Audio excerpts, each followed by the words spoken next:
Assalamualaikum warahmatullahi wabarakatuh. Selamat pagi Bu Guru dan teman-teman lainnya yang berbahagia. Pertama-tama, marilah kita panjatkan puji syukur kepada Allah Subhanahu wa taala karena telah memberikan rahmat kesehatan dan keselamatan sehingga kita dapat berkumpul di ruang kelas ini.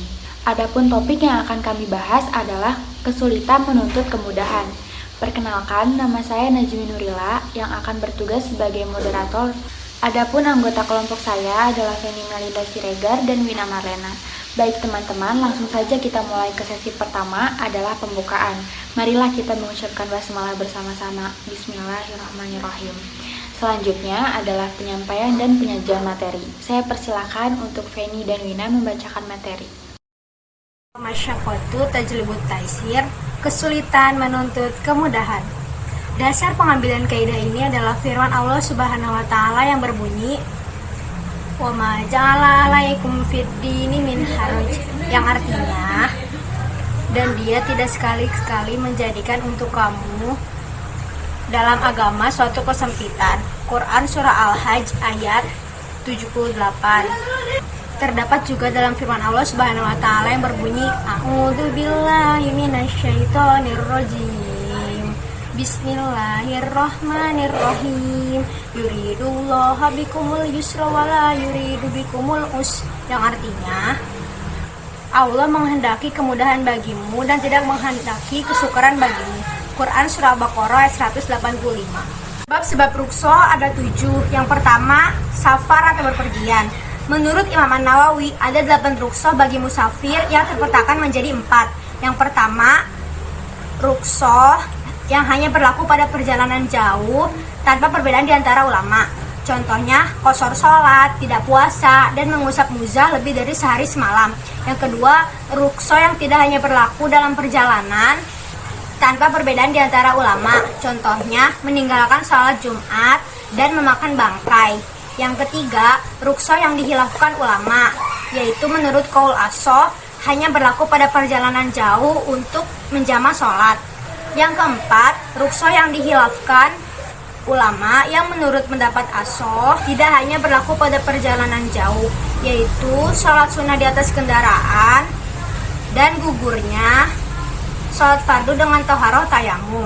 Kedua, sakit. Rukso yang disebabkan sakit ada banyak sekali, yang antara lain yang pertama, tayamum ketika khawatir apabila menggunakan air akan menambah parah penyakitnya. Yang kedua, duduk atau tidur dalam sholat fardu. Yang ketiga, tidak berjamaah dan masih mendapatkan pahala berjamaah.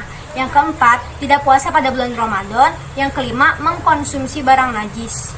Ketiga, ikroh atau keterpaksaan. Menurut Imam Al-Rafi'i, orang yang dipaksa membunuh dengan ancaman akan dibunuh atau dengan sesuatu yang dapat menyebabkan dan terbunuh tidak dapat dianggap terpaksa.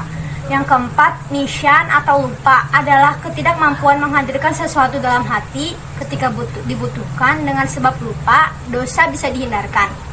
Yang kelima, jahal atau ketidaktahuan.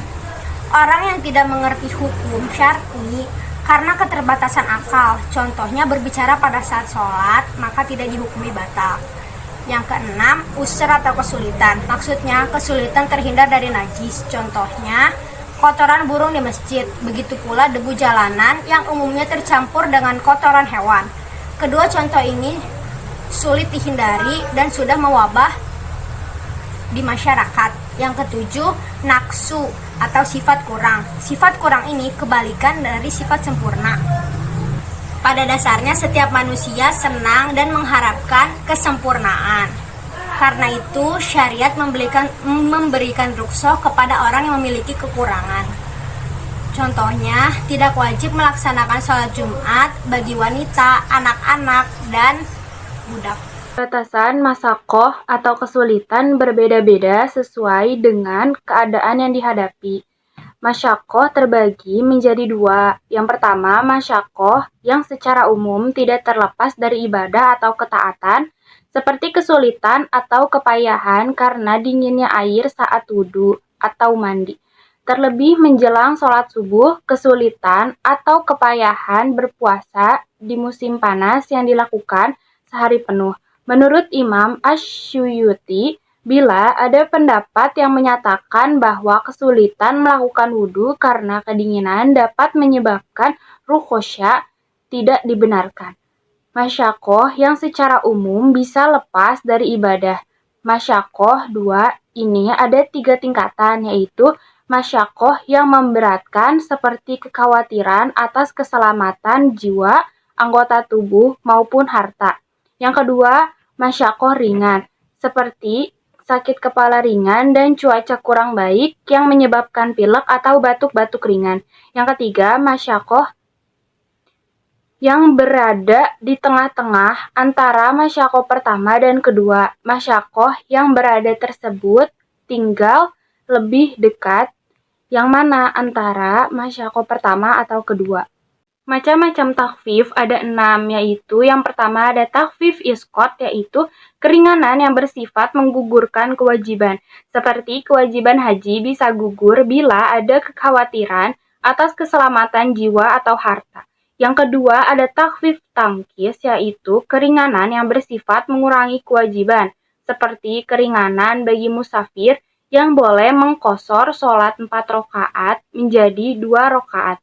Yang ketiga ada takhfif ibdal, yaitu keringanan yang bersifat mengganti kewajiban ibadah. Seperti orang yang mestinya wajib wudu bila menggunakan air bisa memperparah atau memperlambat kesembuhan penyakitnya, maka diperbolehkan tayamum. Yang keempat ada takhfif takdim, yaitu keringanan yang bersifat mendahulukan waktu yang sudah ditetapkan.